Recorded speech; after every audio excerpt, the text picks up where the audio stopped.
So we're going to start with this. Very much from this point forward, you're going to run into exponents that have fractions. And actually, they're not as bad as they look. They're very kind of like panic mode. You're like, oh, fractions when you first see them. But they're not bad at all. What you have to know is that you can very easily turn a base with an exponent into a radical. So those are very easy to do. And it's also very easy to go the other direction as well. We can go from turning a radical into an exponent. We can turn an exponent into a radical. So here's how it works. When we're doing these, we've got, I'm going to look at this 16 to the 1/4 here. I'm just going to start off with this 16 to the 1/4.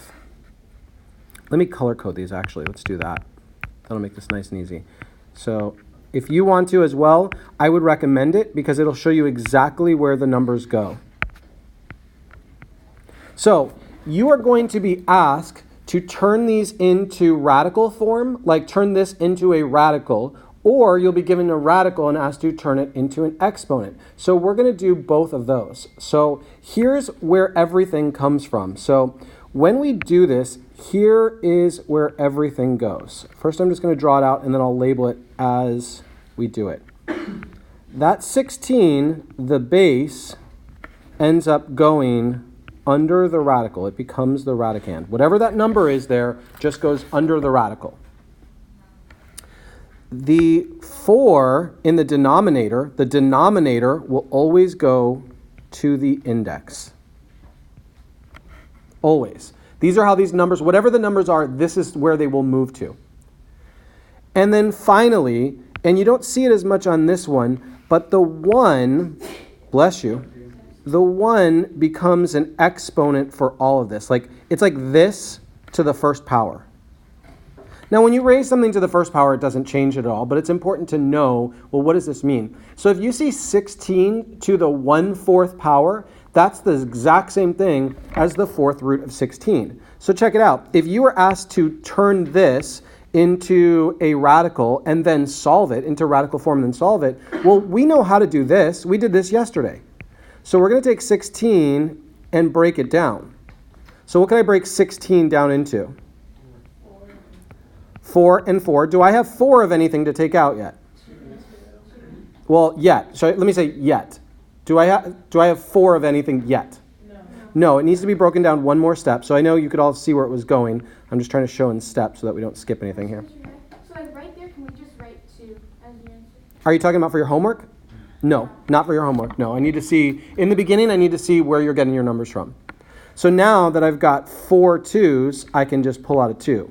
So when we say 16 to the 1/4 power, it's the exact same thing as the 4th root of 16, which is the exact same thing as 2.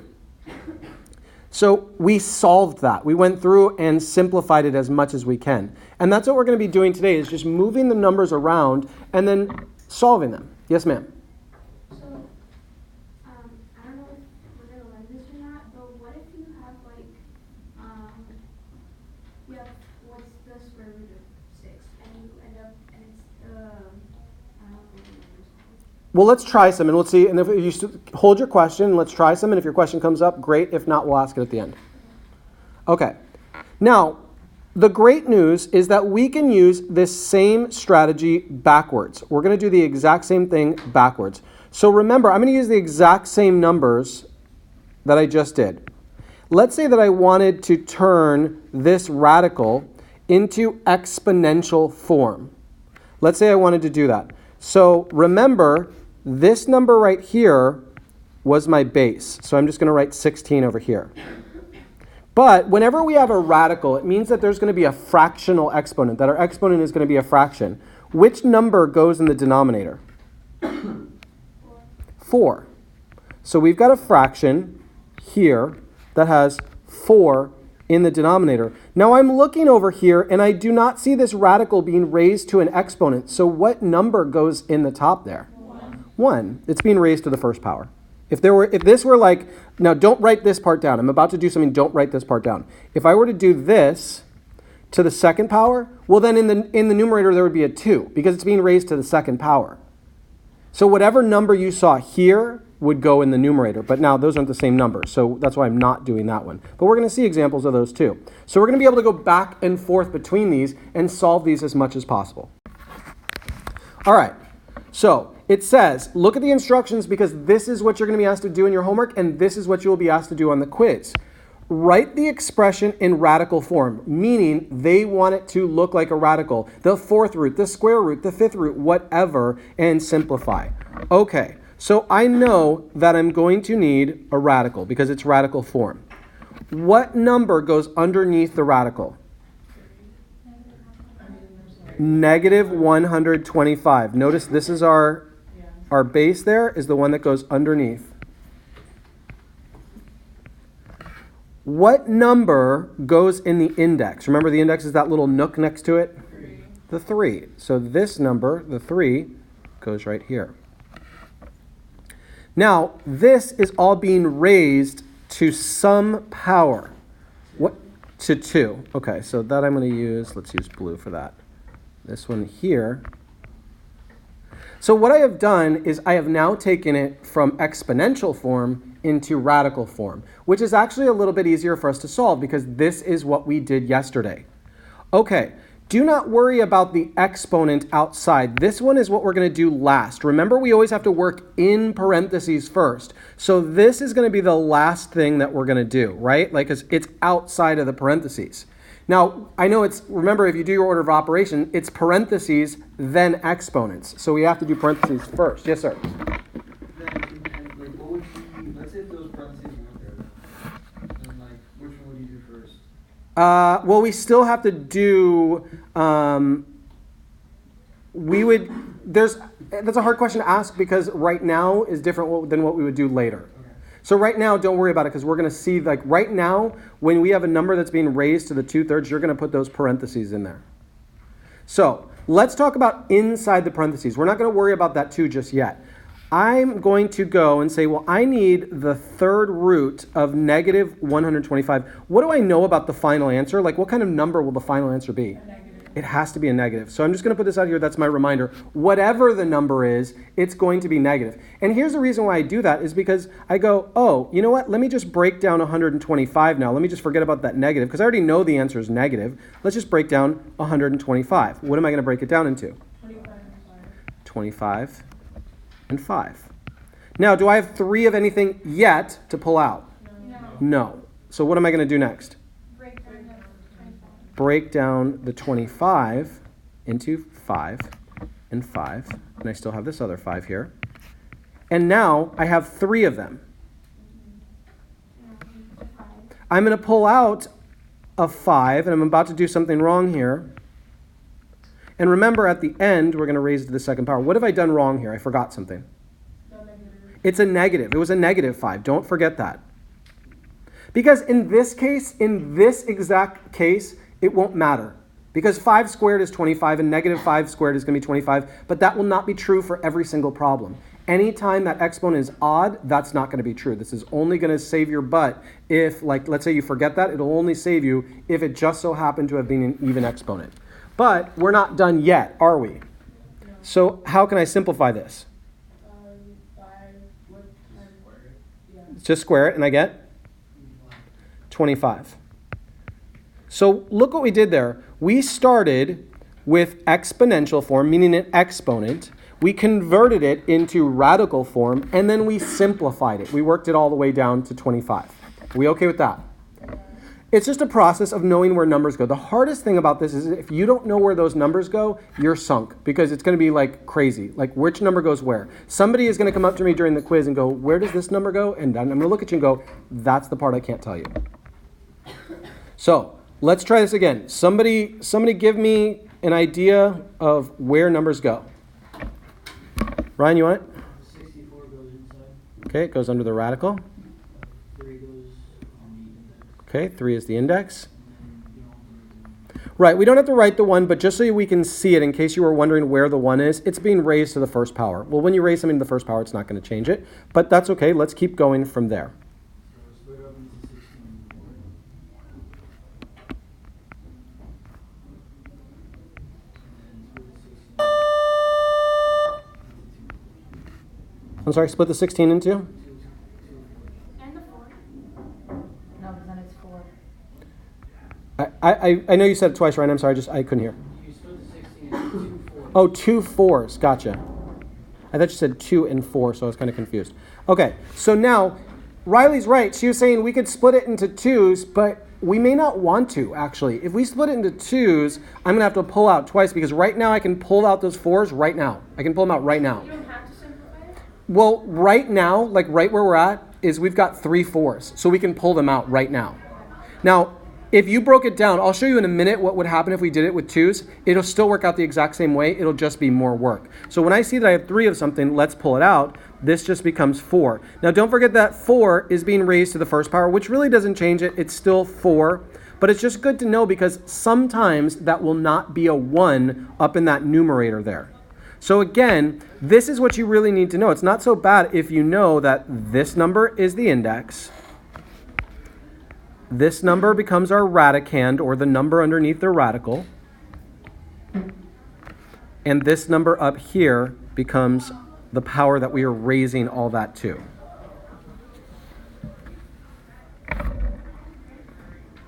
Okay, let me show. Now, Riley might have broken it down into 2s, and that won't be bad. Like, she can still do it as well. Watch what would happen if we took those 3 4s. Let's say we just were like, oh, I didn't know to pull those out. That's okay. It'll still work out exactly the same. Just more work, that's all. It's like when you can do something earlier, sometimes it helps.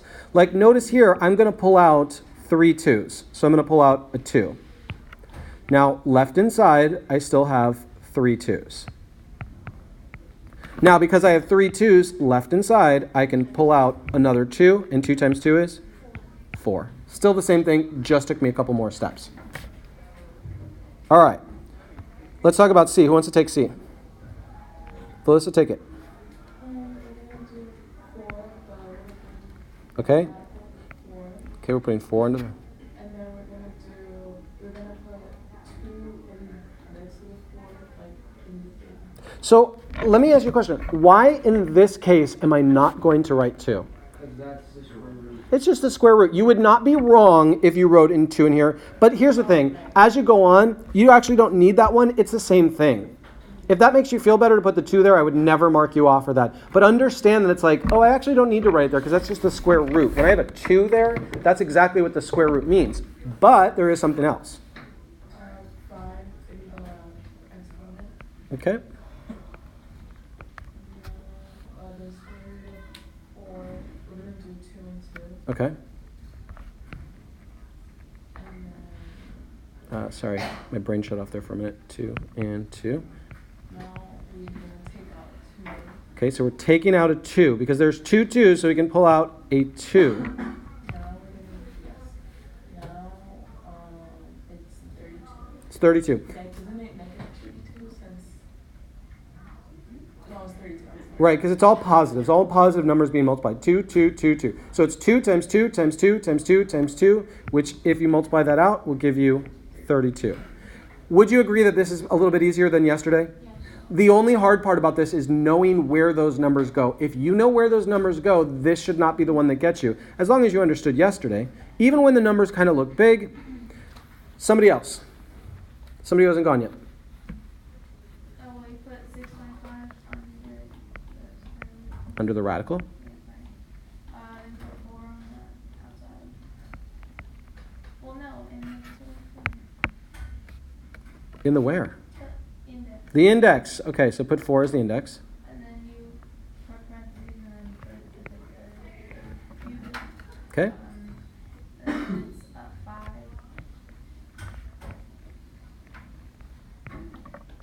5 and what was the other? Oh, you're still working on it, sorry. No, I meant like it's 5. What do you mean it's 5? 5 times 5 times 5. Oh, but can we break it down? Like, I realize that some of you can work this all the way out. Just for me, for my sake, let's work this out. 25? No, that's not right. Hold on. Then delete that. 5 times what? 125. 125. And then you break it down into 25 and 5. Okay, so this is, just get all this underneath there. Just want to make sure I have everything. 5, and then this breaks down into 25 and 5. Now I still don't have 4 of anything. And then you break down 25, and then you have 4 5s. Okay. Your answer is 5 raised to the third power, and that's 125. Okay, so we have 4 5s under that fourth root, so we can pull out a 5. And then I'm sorry, what is 5 times 5 times 5? 125. 125. So the answer will be the 5 to the third and then 125. The thing is that this is not finished. When we say simplify, that still has work to do, right? There's still math to do there. If somebody says 5 cubed or 5 to the third power, that means what I want you to do is take 5 times 5 times 5. So just do that, and then you're done. So this is your final answer. This would be like, man, it hurts me to give you half credit on this for not finishing it, whereas this would be full credit. Like, it would be painful for me grading it to see you do all this work and get down to there and stop one move away from being finished, but at the same time I go, it's not finished. You know what I mean? All right, so now we're going to do the exact same thing except for in the opposite direction. So check this out. Look at the directions, the difference between the directions. Just a minute ago it said, write the expression in radical form and simplify. Meaning do the work afterwards. That's going to be the difference between the two here. This one says write each one in rational, using rational exponents, meaning exponential form. Write it as an exponent, like 5 to the 2/3 power, 8 to the 1/9 power, whatever. What's that? We're going to do the backwards version. But this one did not tell us to simplify. So it's going to end up looking like a number raised to a fraction. So my answer will look like, I'm just going to make something up here. It's going to look like some number raised to a fraction. And I use letters there just because I don't know what the numbers are. We're just talking about whatever numbers they are. Oh, it's raised to a fraction? Yeah, so these, all we're going to do is take this back to where the numbers came from. 7. Okay, so wait, 7 3/4, like that? Well, no, raise an exponent. Okay, so remember that the number here that is underneath the radical, the one that is like the one underneath there, the primary number there, that is going to be our base. We're also going to have a fraction because it's a rational exponent, and remember that our denominator came from there. And it's being raised to some power, and you can see that they did it underneath the radical here, but it's still the same thing. There is our 3 right there, which just becomes 7 to the 3/4 power. Now, which is nice, don't keep going here, because actually it's easier to solve it or simplify it or work out the answer when you have it in radical form. Like, it's very hard. Let me show you two things. Show you two things that are super easy, and one form is way easier than the other.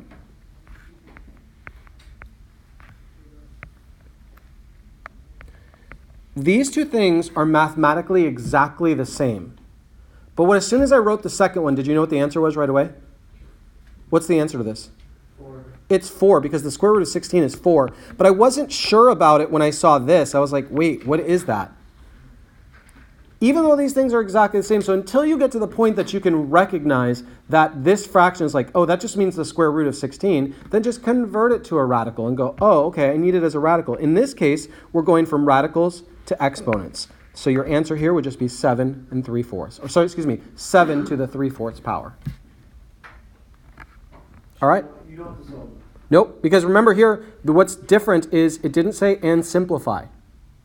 The truth is, it would be really weird if it did say and simplify, because if I wanted to simplify this, the first thing I would do is go back to a radical.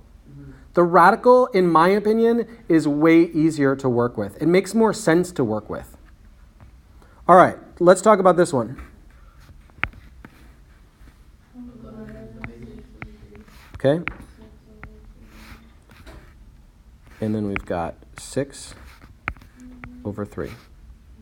Now, here's the only thing I would say.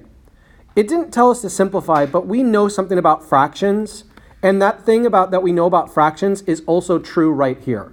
It's still true. So 11 squared. A mixture. What did you say? 11 squared. 11 squared. How did you know that was 11 squared? 6 over 3 is the exact same thing as 2. So when we have fractions, we still need to simplify them. They're still fractions. But they're not asking you to solve it. No, they didn't say solve it. So actually, because they said, now we have to be very careful with this because I don't want people to lose out on this.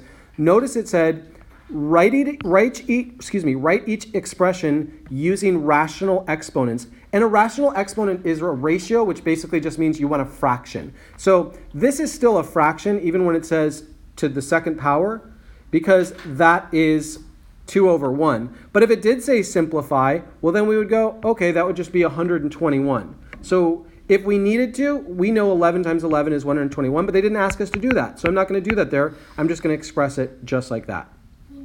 Yeah. If it's an improper fraction, do you have to fix it?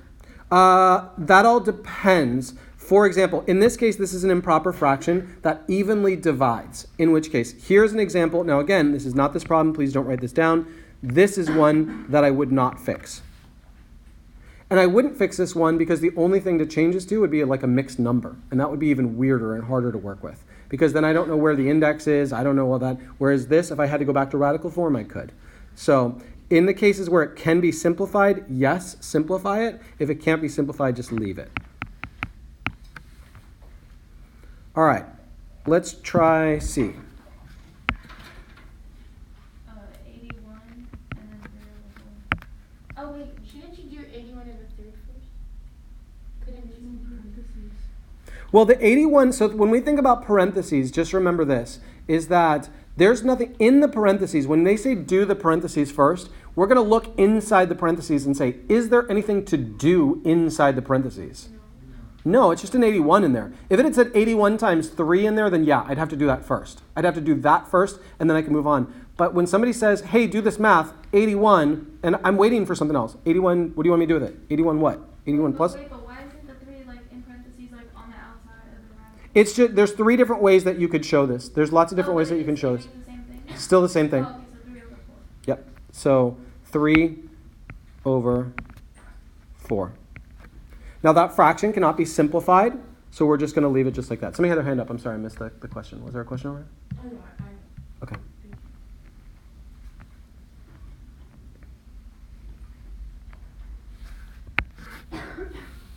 Talk to me. You can simplify that. 10. Well, let's get it to an exponent first, and then do it. So 10 and then 9 over 3. Okay, 10, 9 over 3. 10 to the third. Is it 10 to the third? No. So the question is it like this, or is it like this? Like that. It's the one on the left, Yeah. or the one on the right? Here, this one, Why? or this one? I don't know. I'm just asking because I don't know math at all. Right. Okay, so 9/3. Think about this. Let's just say you struggled with this one. You go, I wasn't sure. Let's pick a number that goes into both. Let's divide both of them by 3.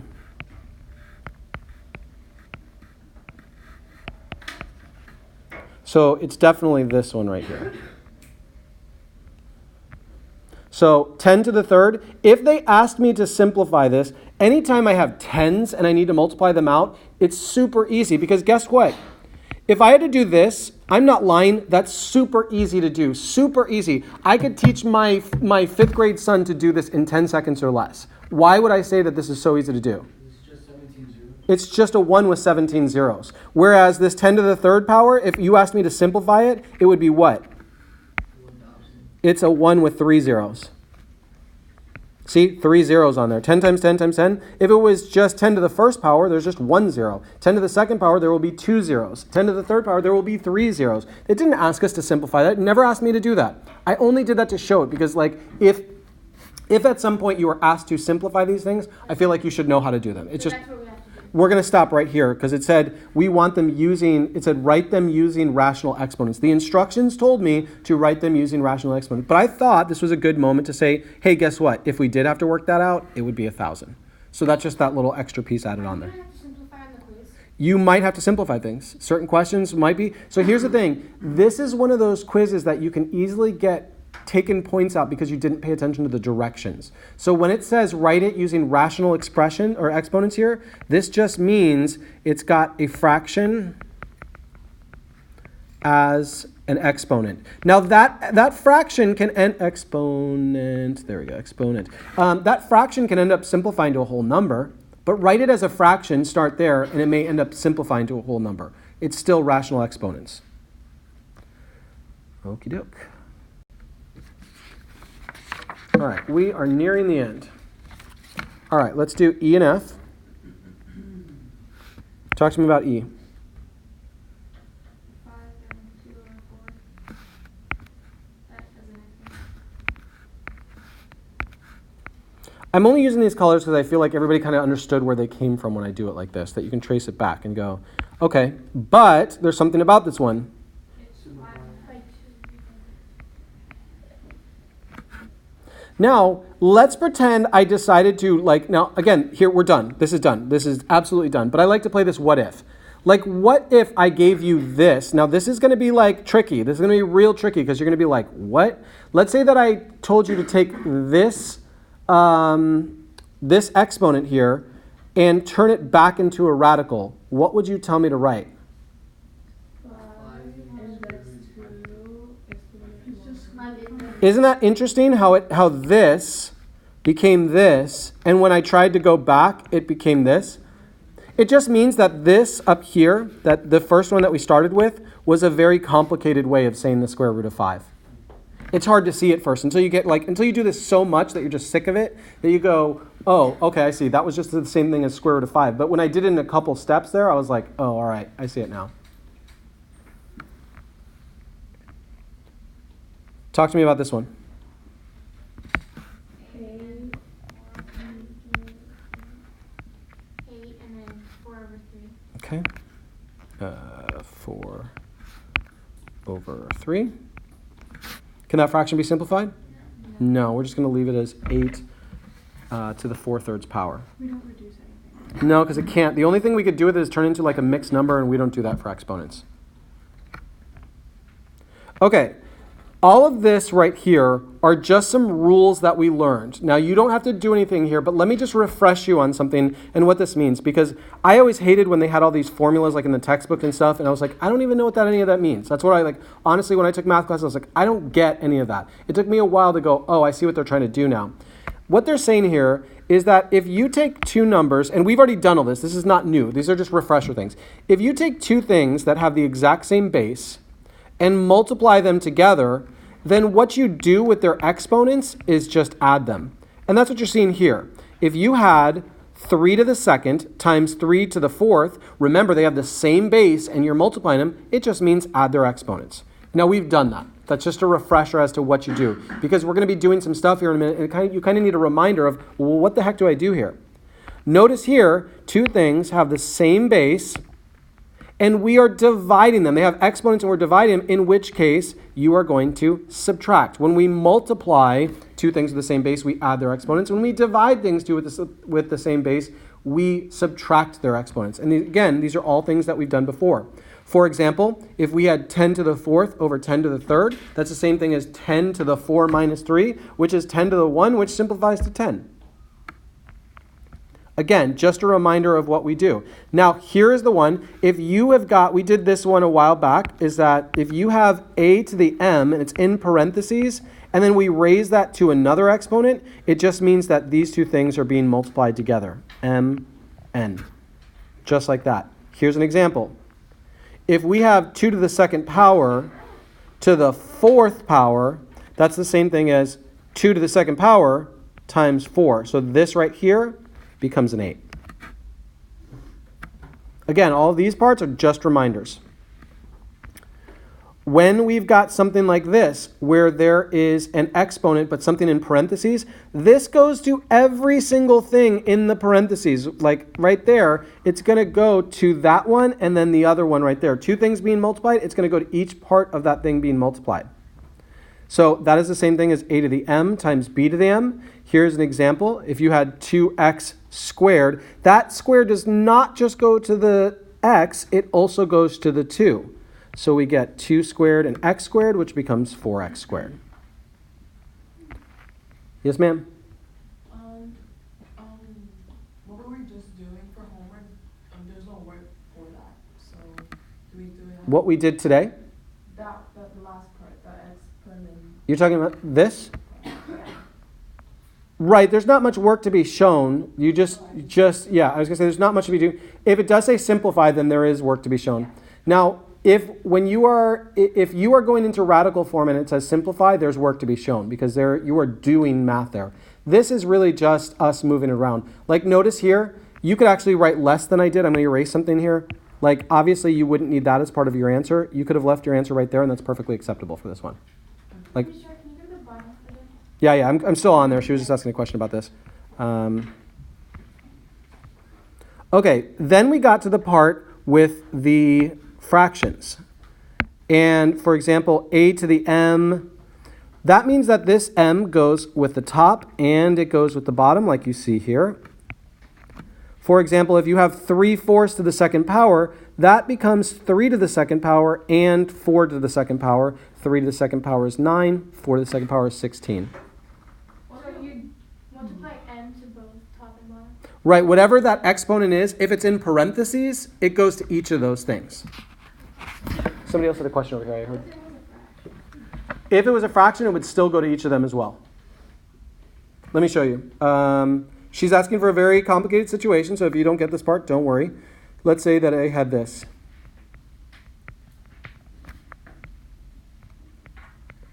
Like that kind of scenario? Yeah. Okay, so check this out. This is going to be a little bit complicated, but I know you can handle it. So this is 9 to the 1/2 over 25 to the 1/2 power. Now, we know how to do these. Let's start with the top. How do I rewrite the top as a radical? Let's turn that into a radical so I can actually figure out what does this equal? Is it 9 squared? Yeah, remember the 9 goes underneath, the 2 goes in there. This is the same thing as the square root of 9. And in the bottom, what does that become? The square root of 25. Should I leave my answer like this? No, because talk to me about the top and bottom. You can take the square root. The square root of 9 is what? 3. And the square root of 25? 5. This is 3/5.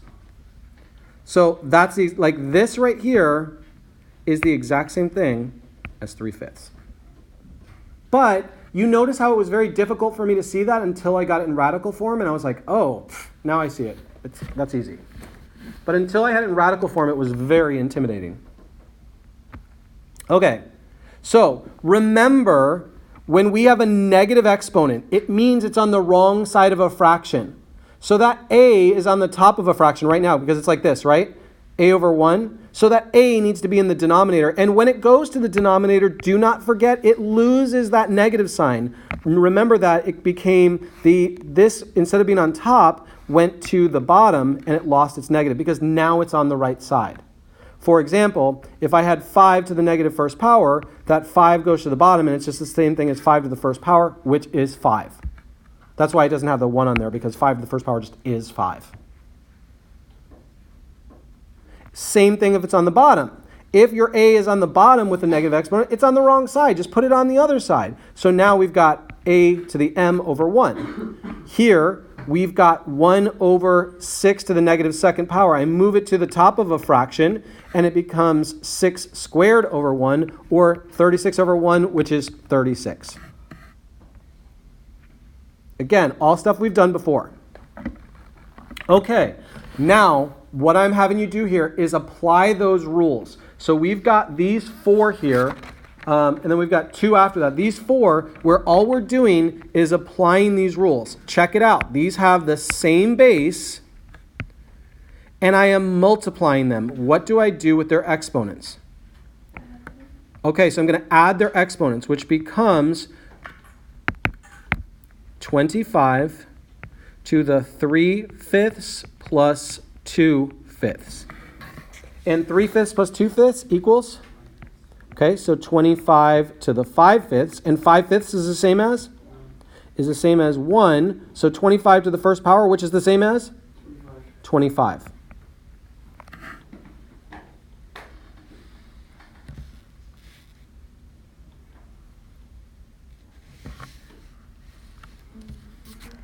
Yeah. But if the bottom is the same, like when you're adding this, With fractions, yeah, when the fractions are the same they have to have the same denominator to add them or subtract them. all All the time, 100% of the time. And that's just not with exponents, that's with fractions of all type. Even if a regular old fraction, you cannot add or subtract them unless they have a common denominator.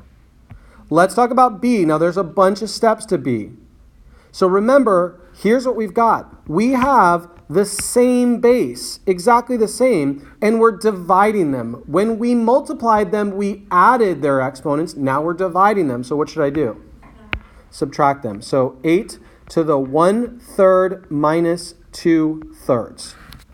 All right, this is going to get interesting here, but it's not too hard. It just is like, it makes me nervous when all these steps start coming together. What is 1/3 minus 2/3?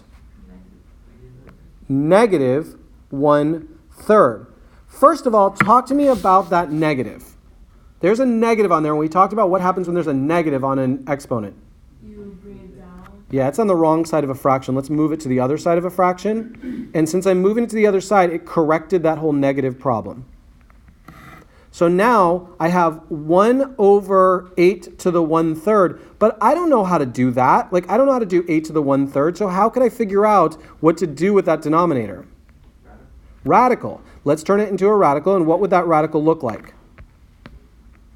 What goes underneath the radical? 8. What goes in the index? Okay. Now, do we know, let's break this down. Let's see if we can work this out. 3 numbers, like what can we break 8 down into? 4 and 2. And then we break 4 down again. 2 and 2. So what does this ultimately become? Yeah, so this becomes a 2 in the denominator, so it goes here. Sorry, I shouldn't have circled that down here. That makes it look like it's the answer. This 2 came from the denominator. Yes, ma'am?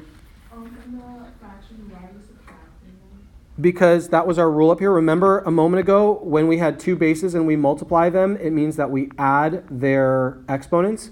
When we have 2 of the same bases and we divide them, it means we subtract their exponents. And that's the rules that we saw up here that we learned a while back. And is there going to be different bases then? Yes, not now, but yes. Oh, actually, different bases is more common. We are headed, that's actually your question is exactly where we're headed. What happens if they have different bases? How do I deal with that? Okay, 36 to the 3/8 times 36 to the 1/8. What should I do with those? Subtract the fractions. I mean, you add the fractions. Okay, yeah, let's do this. Let's see if like putting them together helps us out. 3/8 plus 1/8 would give me 4/8. And 4/8 is the same thing as? 1/2. So 36 to the 1/2 power. Now let's turn this into a radical. How do I turn that into a radical? 36 and then 2 in the index. Or no. Right, we don't have to write the 2 in the index. That's the one number we don't have to write. And then it'd be to the first power, but like it doesn't really. Right, it doesn't change anything. So, 2 numbers that make 36. 6 and 2. So what can I pull out? 6. So the answer to this is just 6. There again, you could like. Oh, no, you can't. Well, even if you did, you would end up with a 2 and a 3 and a 2 and a 3. You'd pull out a 2 and then you'd pull out a 3, and then you got 2 times 3, which would take you back to 6. Is there another way to do this? I mean, if you're asking me honestly, how do I do this? I don't do all these steps in my head. I do this first step. I do this. I add the exponents together. I go, that's 4/8. And then I come here to 36 and 1/2. And immediately in my mind, but you got to understand, I do these all day long, every day. In my mind, without writing, I go, that's the same thing as the square root of 36. And then you know what I do? I go, I know the square root of 36. It's 6. You know what I mean? So in my head, am I doing all those steps? No. But when we're first learning it, it's like, you know what? Let's go through and like, where are these numbers coming from? Aren't you supposed to put 6 and then 1/2 and then exponent? We had 36 as 1/2 as an exponent. But to figure that out, we turn it into a radical. Remember? And you're the one who told me that we don't need to write that 2 in here. Right? And raising it to the first power doesn't do anything. Right? Because if we got to the 1/2 power, that's not going to change anything. I mean, it's just going to make it the square root of that. So I don't need to write those numbers in there. All right. We got 3 more, and then we are done. Okay. Let's always start, in my opinion, like when you get these, I would always start with that negative exponent. That negative exponent, like let's deal with that. Where are we going to move it to? Let's move that negative 8 to the denominator in a fraction. And what should it be its exponent now that it's down there? 1/3. Now, it still looks complicated in the bottom, but how can I rewrite that bottom so it's a little less complicated?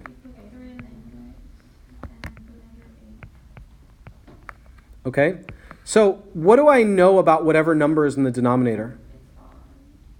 I'm just kidding. It's negative. It's a negative number, whatever it is, because negative times a negative times a negative will give me that. So let's break this down. And again, some of you already know what this number is. Some of you have gotten to the point where you know it, and I get that. That's cool. But like in the homework, I don't know whether you've got that or you're just getting it from somebody else. I need to see that. So two numbers that make 8.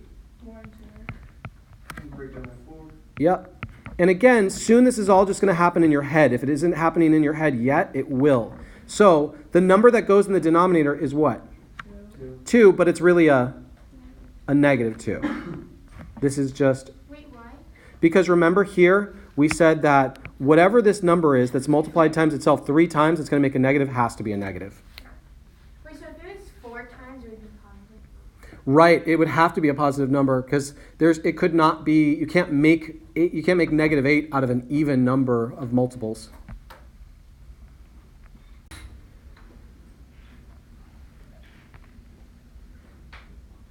This one right here. Distribute. We're going to multiply those together. 2 more and then we are done, son. You do have both the homework and your reviews to do tonight. So it's a busy homework night, but that's because tomorrow, I only want to spend tomorrow going over the review. I want everyone to just destroy the first quiz. I would rather be embarrassed by how high your grades were and have somebody call me in and be like, hey, this wasn't hard enough. I'll be like, well, whatever. They're taking these grades. They got a high grade. They're keeping it. I want that from you guys because it's so much easier to stay up. If you do poorly on this first one, it's going to be a struggle the whole quarter to try to get back. Talk to me about this. What do I do with these? It's 1 over. It's negative 1/2. So it doesn't matter whether the negative's on top, bottom, or on the side. There's a 1 on the top. Yep. We're going to subtract. Good. So 5 to the 9/4 minus 1/4, which is the same thing as? 8 over 4, which simplifies to 2. Okay, so all we did is 9/4 minus 1/4, which became 8/4. And 8/4 is a fraction that is the exact same thing as 2. So what is 5 squared? 25. 25. Done.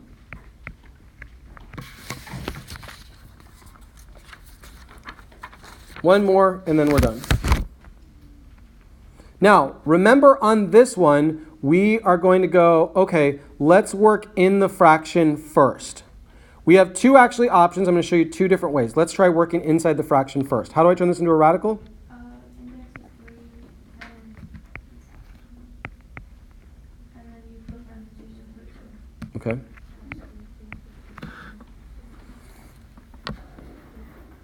Another parenthesis.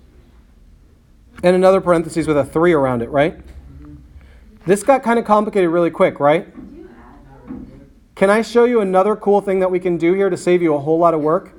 Check this out. So instead of doing all that work, a minute ago, we learned, I'm going to go back one slide. So check this out. We've got 10 to the 2/3, and that's going to be multiplied times 3. So what is 2/3 times 3? 6 over 3, which is? So this is the same thing as 10 over 2, which is? So it's 100. 100, which looks way easier than the way we were about to do it, right? So this is why that set of rules is on the previous slide, is because if you know those, if you look at those and you go, oh, okay, I understand those examples and how to use them, then it's like, oh, I can get myself out of tough situations sometimes. So that's it. You do have homework for tonight. You actually have double the homework tonight because you've got the reviews. Now the reviews, all we're going to do tomorrow is go over them. But I need you to be up to speed and be like, yeah, I got this. Yes, sir. So the review, you have to do like a homework or Your homework, I would say, is the priority in terms of like, I'm definitely grading your homework. When it comes to your... I meant like, for example, the first problem on the review is the square root of 49 over 121. Mhm. Like, I know those. Do I have to show how I worked it? On the review, no, I'm not going to be as strict on the review. On your homework, I'll tell you right now, I will always be a jerk about your homework and showing the work.